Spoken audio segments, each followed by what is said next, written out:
Hi, and thanks for logging on to the Daily Dvar. And here's a brand new halacha for you, and it's for Wednesday, 20th day of June. Here we go. The halacha is that when you're wearing your tefillin, your mind must have a super awareness about your tefillin at all times. That means things like not letting your mind wander away to jokes, to immodest things, or anything improper that doesn't jive with the thinking of tefillin. You're supposed to have a feeling of, I'm on a spiritual high right now because the tefillin have my heart and my mind all locked up in the thinking of God. And that awareness is supposed to just feel like a strong thing on you all the time that you are wearing your tefillin. It's for reasons like that that every time we mention tefillin or think of them, we say, "Ukshartem la'os al yadecha." And you touch them, kiss them, they should be for a sign between your eyes, etc. And you do things like that always to remind you and make you think about your tefillin. Now, however, the halacha also is that while you're wearing your tefillin, there are two times when this does not apply.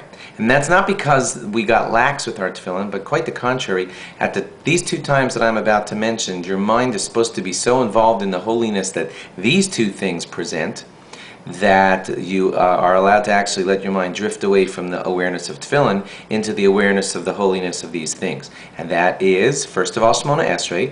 During Shemona Esrei, the requests that you're making of God have to have you so strongly buried in Hashem, please heal all of the sick everywhere, all of them. At a time like that, you just let tefillin are like secondary at that point. You're just melting yourself in the Creator, and which is like the thing that the tefillin is supposed to be bringing you to anyway. So you do that, and then you think of your tefillah, your Shemona Esrei, and your requests. Also, if you're wearing your tefillin while learning Torah, the deep, complicated thinking that you're supposed to be doing and the complexity of learning and Torah, etc., should and allow your mind to wander away from the thinking of tefillin into the depth of Torah. Otherwise, at all other points of davening, you have to have your mind somewhat focused on your tefillin.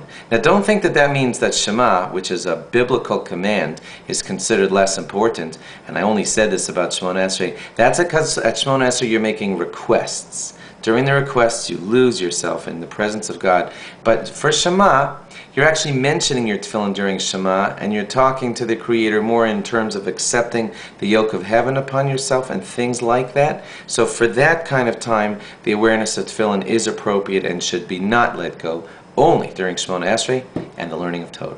Thanks for logging on. Log on again tomorrow for more. Bye-bye.